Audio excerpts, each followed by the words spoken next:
తగ్గించామమ్మా, single ఉమ్మని తగ్గించుకోవాలి మాట్లాడుతున్నాం.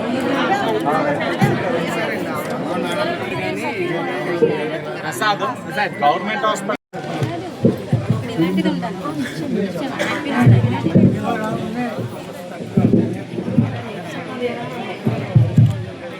Bank పేర్లు చదివిన ఒక్కొక్కరికి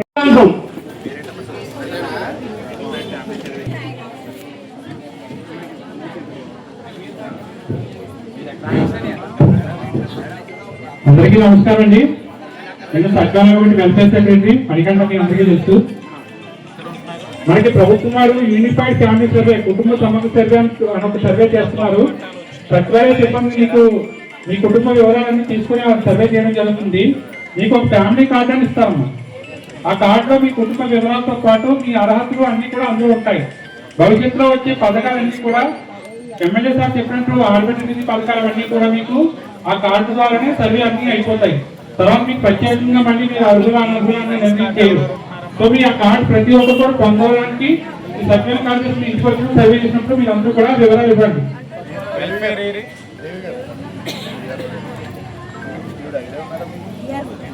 చెక్ చేసుకున్నారా? Single rice card wise budget అవసరంలో మీ ఇల్లు దాంట్లో పెట్టుకోవాలి. ఈ సెక్రటరీ ఇలాంటి ఇప్పుడు మనం అక్కడ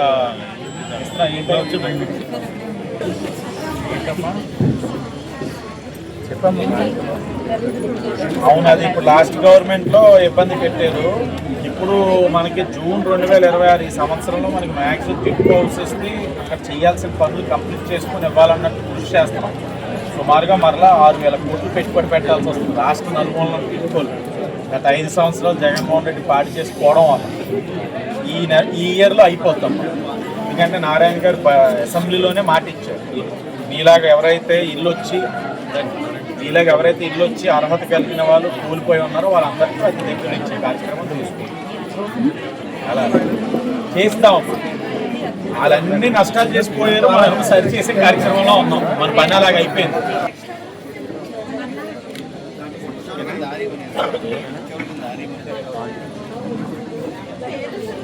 అవును, ఎవరమ్మా దొంగ పట్టాలు అవి ఇవన్నీ సరి చేసి ఈసారి సెంట్లు కదా 2 సెంట్ల కింద ఇస్తారు. ఎక్కడ వచ్చింది పట్ట?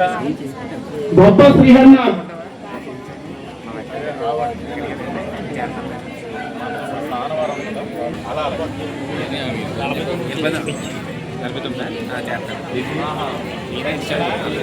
ఎలిజిబిలిటీలో ఉందా?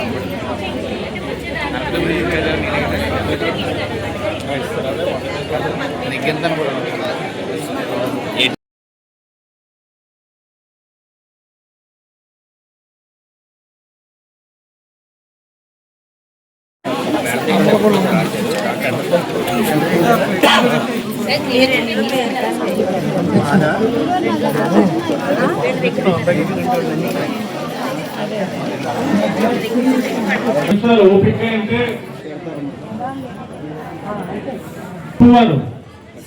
కొంచెంసేపు అక్కడ మీరు సెక్షన్ నవ్వేసుకుంటుంది. హామీ పత్రాన్ని ఇచ్చారా?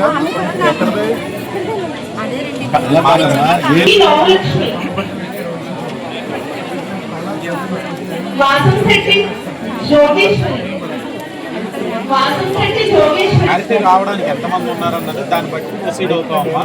హౌసింగ్ 2 సెంట్స్ కింద ఇస్తాను అనుకున్న ఎలిజిబిలిటీ ఉన్నవాళ్ళు. మీరు సచివాలయంతో కోఆర్డినేట్ చేస్తారు. ఇప్పుడు వెడగొట్టారు, వాళ్ళ పెన్షన్ ఆల్దే, నీ పెన్షన్ నీదే. చేస్తున్నావు కదా, అది వద్దులే తల్లి, అది చేయకే బంగారు తల్లి, నువ్వు అవి చేయకు. ఇది జాగ్రత్తగా పంట చూసుకో. నువ్వు అది బానిస్తానంటే నాకు చెప్తున్నావు. ఆమె వస్తుంది, 1 నెలలో పెన్షన్ వస్తుంది నీకు. లేదా మంచి అవకాశం ఇచ్చారు కదా నీకు, జాగ్రత్త చేసుకో. మారాలి, అందరూ మారుతున్నాం కదా. ఊరు కూడా తప్పమ్మా. దీనికి ఆల్టర్నేటివ్ ల్యాండ్ చూస్తున్నాం. కానవరం అయితే మాత్రం 2 సెంట్లు ఇస్తాం, ఆల్టర్నేటివ్ కూడా 2 సెంట్లు ఇస్తాం. చాలా తక్కువగా ఉన్నది పట్టుకోవాలి.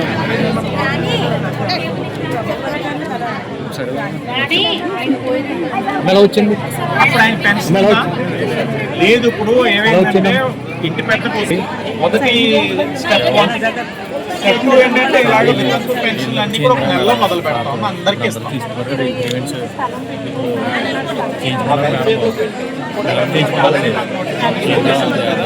హౌసింగ్ కూడా మీ దగ్గర డేటా ఉండాలి. మిగతా చోట్ల కూడా హౌసింగ్ కూడా తీసుకోండి, ఎందుకంటే 2 సెంట్ల కింద ఇస్తున్నాం కదా, దాంతో ఒక్కసారి బడ్డెన్ అయిపోతుంది. ఇస్తామమ్మా, ఎవరు ఆల్కీలకి ఇచ్చేది లేదు, అర్హత ఉన్న వాళ్ళందరికీ అవుతుంది.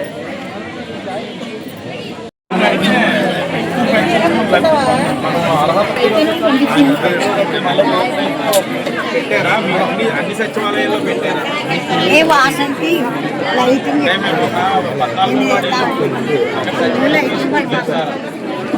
కమ్యూనికేట్ చేయాలి. ప్రతి బంగారు వాడు, స్వర్ణ వాడు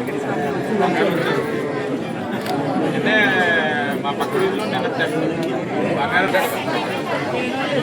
కమ్యూనికేట్ చేయాలి ఏదో ఒక టైం.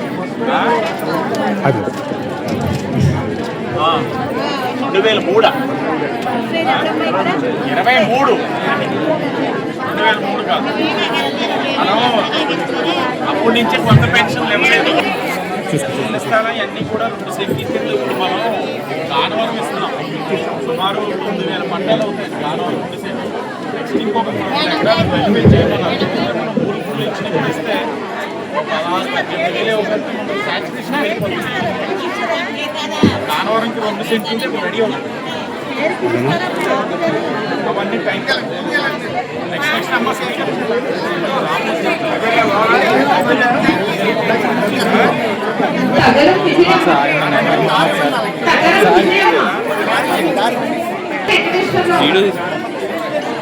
ప్రసాద్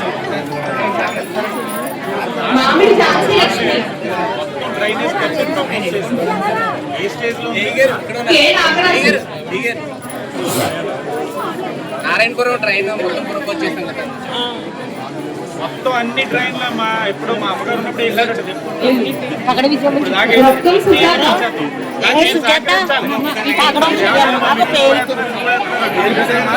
సిటీ నియోజకవర్గంలో ప్రతి వార్డులో కూడా 2-3 సచివాలయాలు లేకపోతే 4 సచివాలయాలు ఉన్నాయి. ఈ సచివాలయాల ద్వారా ప్రజలకి సంక్షేమ కార్యక్రమాలు అందిస్తా ఉన్నారు. ప్రజలు ఎవరైతే అర్హత కలిగి అభివృద్ధి కార్యక్రమాలు కూడా సచివాలయంలో ఉన్న వ్యవస్థ ద్వారానే ప్రజలకి చేరువ చేస్తా ఉన్నారు. సచివాలయ వ్యవస్థని స్వర్ణ వార్డ్ అని మార్చారు. బంగారు కుటుంబాల్లాగా బంగారం అన్నట్టు తెచ్చారన్నమాట. స్వర్ణ వార్డ్ బంగారం రేటు కూడా పెరిగిపోతా ఉంది. మీ అందరి యొక్క అర్జీల ద్వారా సుమారు 80 లక్షలతోటి అభివృద్ధి కార్యక్రమాలు పూర్తి చేసుకున్నాం. మరొక 80 లక్షలకి ఇప్పుడు టెండర్లు గెలబోతా ఉన్నాయి. మొన్న కమిషనర్ కూడా విజిట్ చేయడం జరిగింది, అది మీ అందరికీ తెలియజేస్తా ఉన్నాం. అది కాకుండా పార్కులను అభివృద్ధి చేసుకుంటా ఉన్నాం. 4 పార్కులు కూర్చోండమ్మ బీజేపీ వాళ్ళు. 3 పార్కులకి నారాయణపురం అన్ని కూడా దగ్గరలో ప్రారంభించుకోబోతా ఉన్నాం. సంక్షేమ కార్యక్రమాల్లో కూడా ఎన్నికలప్పుడు ఇచ్చిన హామీలన్నింటినీ కూడా ఆలోచనలో ప్రభుత్వం కూడా ఉందని మీ అందరికీ తెలియజేస్తా ఉన్నాం. పెన్షన్లు పెంచిస్తా ఉన్నాం, ఇచ్చాం.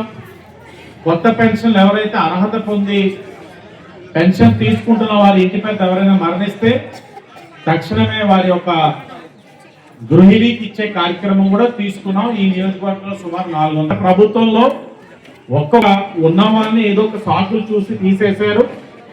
ఎవరినైతే తీసేశారో గత 5 సంవత్సరాలు 2019 నుంచి 24లో ఎవరికైతే పెన్షన్ కోల్పోయారో ఆ లిస్టులు కూడా వచ్చినాయి. రివ్యూ చేసి అర్హత కలిగిన వాళ్ళు ఎవరున్నారో అవన్నీ కూడా పైకి పంపించడం జరిగింది. గౌరవ ముఖ్యమంత్రి గారు తీసుకోవాల్సిన నిర్ణయం. ఇలా చెప్పుకుంటూ వెళ్తే అన్ని కూడా ఒక్కొక్కటిగా చేసుకుంటూ వస్తా ఉన్నాం. భవిష్యత్తులో కూడా పూర్తి చేసుకుంటాం. ఎందుకంటే ప్రభుత్వం వచ్చి ఇంకా 2 సంవత్సరాలు కూడా పూర్తి కాలం. కానీ అభివృద్ధి కార్యక్రమాల్లో పరిగెడతా ఉన్నాం. సంక్షేమ కార్యక్రమాలు, ఉచిత బస్సు మొదలుకొని దీపం పథకం అన్ని కూడా చేసుకుంటూ వెళ్తాం. ఈ కార్యక్రమం ఎందుకు ప్రారంభించామంటే సచివాలయ వ్యవస్థ ప్రజలకు అందుబాటులో ఉందా లేదా, అక్కడ ఉన్న వాళ్ళు సంతృప్తిగా ఉన్నారా లేదా, ఏదైనా సమస్యలు ఉన్నాయన్నది మేము కూడా ఏదైతే స్వర్ణ వార్డు ఏదైతే ఉందో వాటి ద్వారా ప్రజలకి సేవ అందుతుందా లేదా, సంతృప్తిగా ఉందా లేదా, ఇంకేదైనా సమస్యలు ఉన్నాయన్నది అవగాహన చేసుకోవడానికి ఇప్పుడు ఈ రోజున మొదలుకొని ప్రతి శుక్రవారం ఒక వార్డులో ఆ వార్డులో ఉన్న స్వర్ణ వార్డులు అందరినీ కూడా దాంట్లో ఉన్న అడ్మిన్ నుంచి అందరినీ పిలుస్తాం, అవగాహన చేసుకుంటాం. ఇంకేదైనా సమస్యలు ఉంటే దాన్ని ఏ విధంగా పరిష్కరించాలన్న ఆలోచనతో ముందుకెళ్తా ఉన్నాం. మేము కూడా స్వర్ణ వార్డులో ఉన్న అధికారులకు చెప్తా ఉన్నాం, పెన్షన్స్ పైన రేపు ముఖ్యమంత్రి గారు నిర్ణయం తీసుకోబోతా ఉన్నారు. తీసుకున్న తర్వాత పరుగు అందరి దగ్గరికి వెళ్ళి అర్హత ఉన్న వాళ్ళని మీరు ఇది ఇవ్వండి అది ఇవ్వండి అనే బదులు అర్హత ఉన్న వాళ్ళ దగ్గర నుంచి ఇప్పటి నుంచి అర్జీలు తీసుకోండి, మీ దగ్గర రికార్డెడ్ గా పెట్టుకోండి. ఏ రోజు ప్రభుత్వం నిర్ణయం తీసుకుంటుందో ఆ రోజున అర్హత ఉన్న వాళ్ళందరికీ ఇచ్చే కార్యక్రమం తీసుకుందాం. ప్రజలకి జవాబుదారంగా ఉండాలి, వచ్చినప్పుడు సమాధానం చెప్పాలి. కొంతమంది చెప్తా ఉన్నారు వచ్చినప్పుడు స్వర్ణ వార్డులో అధికారులు ఎవరు ఉండట్లేదు. ఏదైనా ఉన్నా బయటికి వెళ్తే ఎవరో ఒకరు ఉండి ప్రజలకు వచ్చినప్పుడు సమాధానం చెప్పుకునేటట్లు ఇక్కడ ఉండాలి, ఉండి తీరాలి. అధికారులు కూడా ఆ బాధ్యత తీసుకోవాలి. మనం ఇది పెట్టిందే ప్రజలకి సేవ అందించడానికి. అలాంటి సేవ అందించే చోట బాధ్యతలు ఉన్నాయి అందరికీ. అందరూ బయటికి వెళ్ళిపోతే ఇక్కడికి వచ్చినప్పుడు ప్రజలు సమాధానం ఎవరు చెప్తారు, అది కూడా పర్యవేక్షించాలి. అది కూడా ఇంకెక్కడి నుంచి పర్యవేక్షిస్తాం. తెలుగుదేశం, బీజేపీ, జనసేన ఏదైతే ఉందో నాయకులు కూడా బాధ్యతలు అప్పచెప్తా ఉన్నాం. సరి చేసుకోవాల్సిన అవసరం ఉంది. అందరూ కాదు, కొంతమంది అయితే నిర్లక్ష్యం వ్యవహరిస్తా ఉన్నారు. అధికారులు దృష్టిలో ఉన్నాయి, వాటికి రిక్వెస్ట్ చేస్తా ఉన్నాం, మీ పని మీరు చెయ్యండి. చేయకపోతే నెక్స్ట్ అయితే చర్యలు తప్పకుండా తీసుకుంటాం. ఎవరైనా ప్రజలకు ఇబ్బంది కలిగిస్తే ఆ మాట కూడా చెప్తా ఉన్నాం. అందరూ చాలా మంది బాగా పనిచేస్తా ఉన్నారు. కొంతమంది వల్ల పనిచేసే వాళ్ళు కూడా చెడ్డ పేరు వస్తా ఉంది. వాళ్ళు చేయడం వల్ల కూటమి ప్రభుత్వానికి కూడా చెడ్డ పేరు వస్తా ఉంది. అది ఉపేక్షించబో, అర్థం చేసుకోవాలి అందరని కూడా వాళ్ళకి విజ్ఞప్తి చేస్తూ, ఇప్పుడు ఏదైతే అర్జీలు ఉన్నాయో ఒక్కొక్కటిగా ఇవ్వండి. తప్పకుండా మీరు గమనించాలి, ఈ ప్రభుత్వం ఇచ్చిన మాట కట్టుబడి ఎన్ని సమస్యలున్న ఆర్థిక పరమైన సమస్యలు ఒక్కొక్కటిగా చేసుకుంటూ వెళ్తా ఉన్నాం. మీరు అదంతా కూడా గమనించాలన్నది మా తాలూకు ఆలోచన. అలాగే మీరు సంక్షేమ కార్యక్రమాలు ఒక్కటే కాదు, మీ ప్రాంతంలో రోడ్లు కానీ డ్రైన్స్ కానీ లైట్లు వెలగపోయినా చెప్పండి. నాయకులు ఉన్నారు, మా ఇన్ఛార్జ్ గారు ఉన్నారు, జనసేన తరపు నాయకులు ఉన్నారు, బీజేపీ నుంచి నాయకులు వచ్చారు. అలా ఎవరికి వాళ్ళు వస్తా ఉన్నారు. బాధ్యత తీసుకోవాలి. ఇది ఎందుకంటే ఈ రాష్ట్రం ఈ రోజున ఇంతలా పరిగెడతా ఉందంటే డబుల్ ఇంజిన్ సర్కారు, కేంద్రంలో ప్రధానమంత్రి నరేంద్ర మోడీ గారు, రాష్ట్రంలో చంద్రబాబు నాయుడు గారు, పవన్ కళ్యాణ్ గారు, లోకేష్ గారు అందరూ కూడా సమిష్టిగా కృషి చేసి ఈ రోజు ముందుకు తీసుకెళ్తా ఉన్నారు. ఆ కష్టాన్ని నాయకులు కూడా గుర్తించి బాధ్యత తీసుకోవాలి.